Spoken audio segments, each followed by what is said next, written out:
Olá, eu sou o Henrique e eu estou aqui para a gente conversar um pouquinho mais sobre esse livro, Discipulado Consistente, o treinamento que a gente está trazendo agora nesse ano para todos os líderes de PG. E nesse livro a gente vai aprofundar um pouco como funciona o discipulado, como funciona o que não é. Vocês já devem ter visto alguns vídeos com os meus colegas da supervisão. E eu vou aprofundar um pouquinho agora no capítulo 9, que fala da sessão sobre como nós devemos nos submeter uns aos outros e, principalmente, como os novos líderes devem se submeter aos antigos líderes e vice-versa. Eu vou começar contando um pouco que, quando a gente fala de discipulado, quando a gente fala de empoderamento, a gente vai estar falando muito sobre o que acontece na Bíblia e como a gente pode trazer isso para nós, para a nossa realidade, para os dias de hoje. A gente vê ao longo de toda a Bíblia, ao longo de tudo o que aconteceu, que muitos líderes precisaram empoderar os seus liderados diversas vezes, para que esses assim assumissem o seu lugar. Nós vemos esse exemplo com Moisés, que ele empoderou Josué, para que Josué continuasse lidando com o povo. E Deus, claro, empoderou Moisés, empoderou Josué e depois continuou empoderando Josué na frente do povo. O empoderamento foi muito visto durante a mensagem que o Gabriel trouxe e eu queria aprofundar um pouquinho de como esse empoderamento deve ser feito. Nós temos um outro exemplo também, com o próprio Deus e Jesus.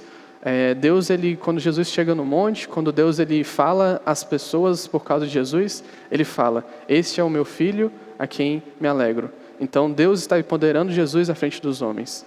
E quando a gente fala também de Paulo, que é um dos maiores exemplos que nós vamos ver de empoderamento ao longo da Bíblia, ele empodera diversas pessoas. Ele empodera Timóteo, empodera Tíquico, empodera Tito, empodera Estéfanas, empodera Marcos, ele empodera Apolo. Ele faz essas recomendações através de cartas e através de recomendações que as pessoas recebam esses líderes bem. Paulo, quando ele recomenda esses diversos líderes, ele recomenda e ele repete a recomendação. Então, ao longo das cartas de Paulo, a gente vai ver que ele não fala só uma vez, mas ele repete: recebam bem Timóteo, recebam bem Marcos, vocês têm ouvido o que Apolo tem feito, cuidem dessa pessoa, cuidem daquela. E provavelmente essa repetição que está acontecendo, ela está falando mais sobre o caráter da igreja do que das pessoas que estão sendo indicadas. Porque se eu tenho que ficar justificando para você porque o meu amigo ele deve ser bem recebido, provavelmente é porque eu preciso trabalhar algo em você e não necessariamente o meu amigo é uma pessoa tão difícil de se lidar assim, entendeu? E quando a gente começa a aprofundar nesse caráter da igreja, de quem é a igreja que Paulo está recomendando esses novos líderes, a gente vê que estavam tendo muitos problemas em que essas pessoas estavam questionando a própria autoridade de Paulo. Então, a autoridade de Paulo, que fundou a igreja, que era apóstolo de Cristo, estava sendo questionada. Imagine, então, os líderes que ele estava indicando. E essas recomendações, elas teriam que vir de um coração sincero, de um coração autêntico.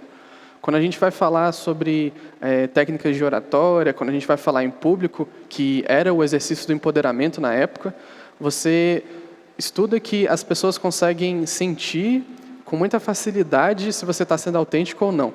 Elas conseguem ver se você está falando algo que às vezes não diz o que você está sentindo. Isso se conecta muito com quando a gente vai empoderar alguém, quando a gente vai empoderar um novo liderado. Então, se eu acredito no meu coração que essa pessoa é um novo liderado, é uma nova liderada, e eu estou empoderando ela, meu coração precisa ser autêntico de que eu estou sendo submisso à autoridade que ela está recebendo. Meu coração precisa ser sincero quando eu admitir que essa pessoa está recebendo uma nova liderança, uma nova responsabilidade, e por vezes até eu que uma vez era líder dela, hoje eu serei liderado. Mas isso não quer dizer que eu não deva me submeter ou que a gente não possa estar crescendo junto.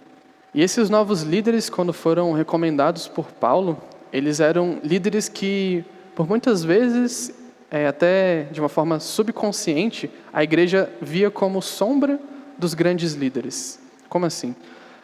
Paulo era o apóstolo de Cristo, é missionário, pregava em várias igrejas, fundava igrejas, e ele tinha os seus discípulos, tinha pessoas do seu círculo que ele discipulava, e muitas vezes você poderia, naquela época, olhar para Timóteo, olhar para Tito e pensar: poxa, O Tito é o servo de Paulo, o Timóteo ele é servo de Paulo.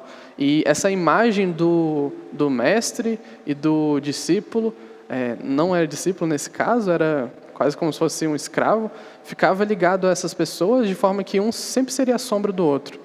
E o convite que Paulo reforça nas suas cartas e a gente traz para hoje é que quando alguém está sendo condecorado como líder, está sendo criado um novo líder, essa pessoa ela passa a ter uma autoridade que o antigo líder dela deve respeitar.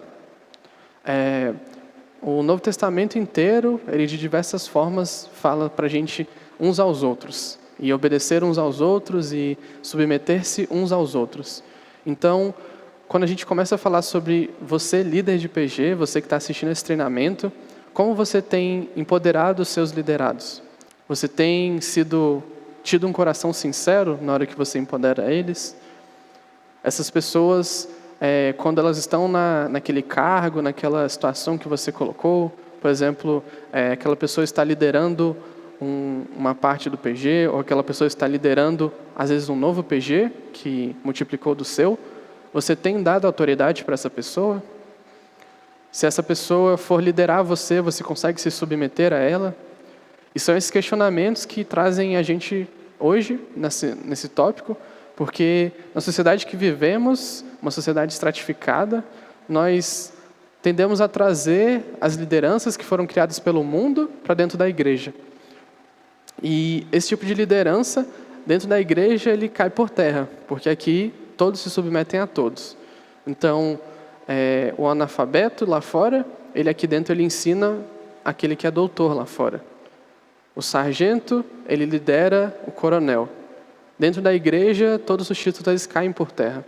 E o chamado hoje para o PG é que você possa estar empoderando seus líderes com um coração sincero. E que esse coração sincero permita que você se submeta a eles. O grande propósito de liderar é que o seu liderado se torne melhor do que você.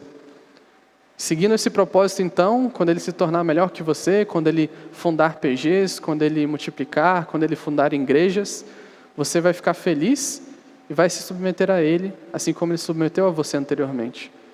Uns aos outros é chave para que a gente possa ter um discipulado consistente.